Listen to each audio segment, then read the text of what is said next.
Hi everybody, it's Ron from Oglethorpe County Crystals. We're here at Boulders in Lancaster, South Carolina, getting ready to embark on Father's Day weekend down in Oglethorpe County, Georgia. We're going to be hunting crystals. We're going to take you along with us.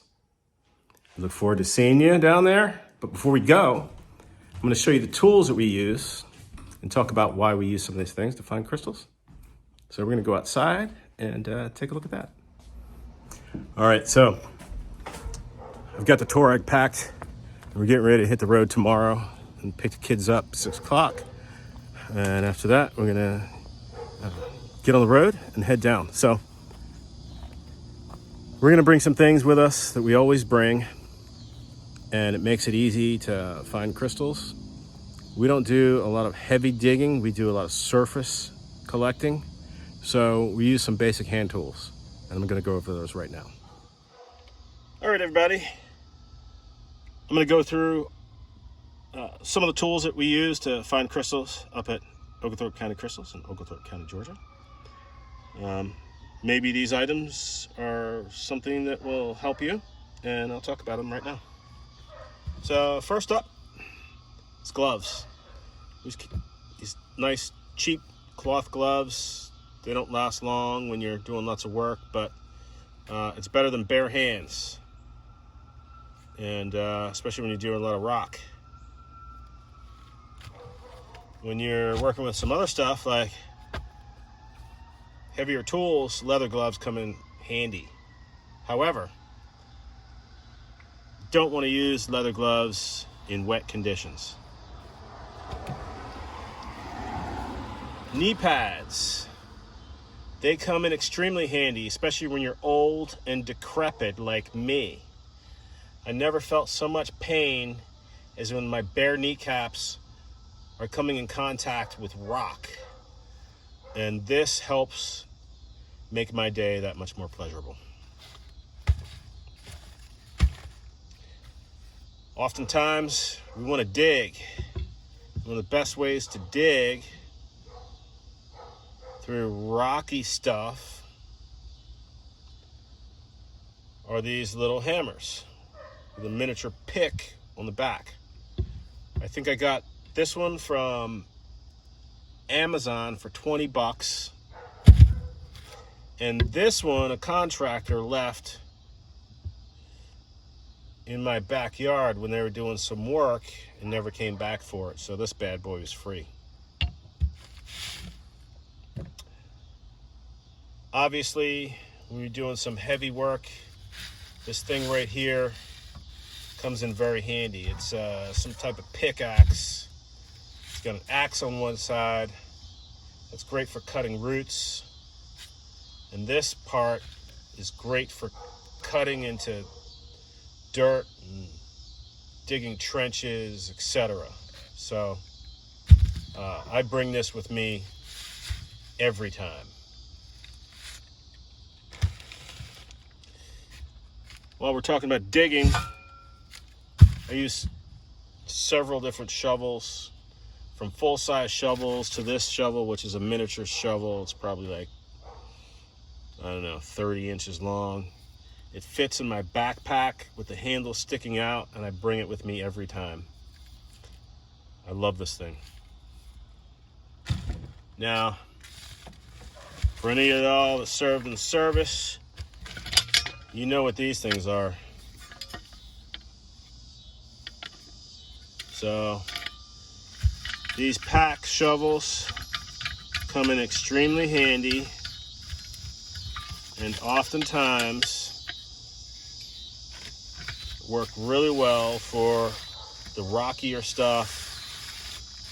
It works for soft stuff, and it packs up very easy because it folds. This is one kind I have.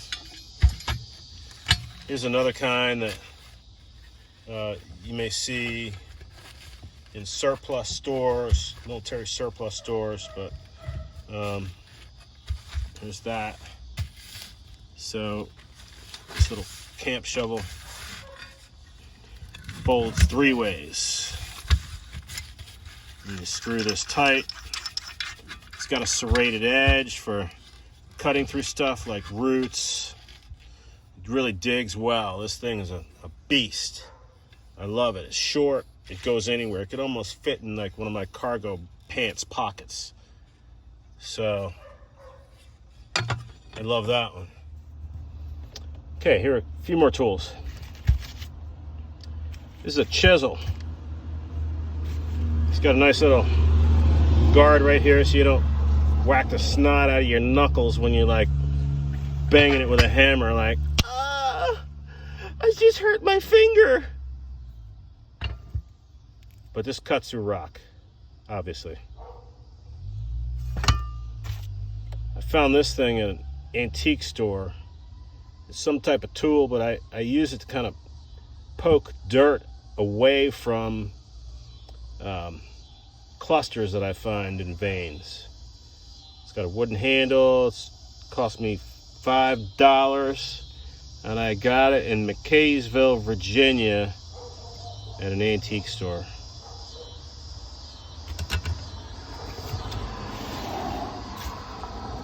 This is a pan for panning gold. I bring this with me when I'm at the property because there's a creek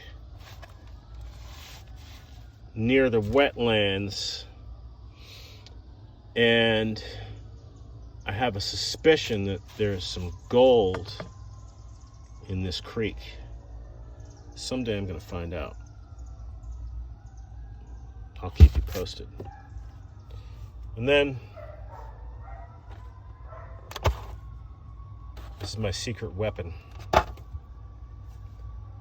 I don't know if you've seen the video that I did with Daniel, and I gave him some crystals out of an egg carton.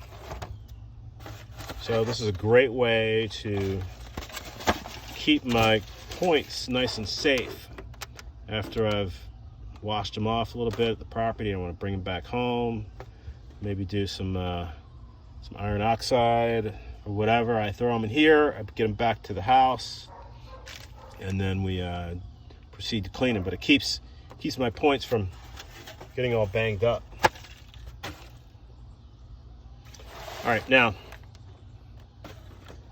oftentimes you guys see us in the bush, you know, the backwoods in Oglethorpe County. We're out there literally in this forest, and there's wildlife. And the wildlife that concerns me are the venomous snakes.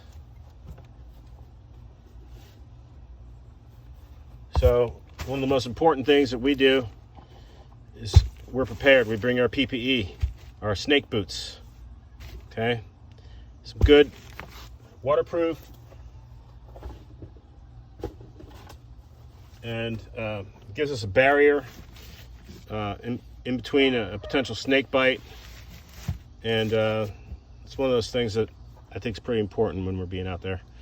We try to stay aware as we possibly can of our wildlife, and we want to preserve our wildlife on our property as best we possibly can. And one of those ways is to be mindful of our animals and to protect their well-being. So we definitely don't harm any of our animals. We don't hunt on our property, and we don't use any chemicals or anything that would interfere with their well-being. So we love being part of our environment and being a benefit as opposed to harming the animals that we share this planet with. So, you know, we try to be as smart as we possibly can and not interfere or harm any of our living creatures. So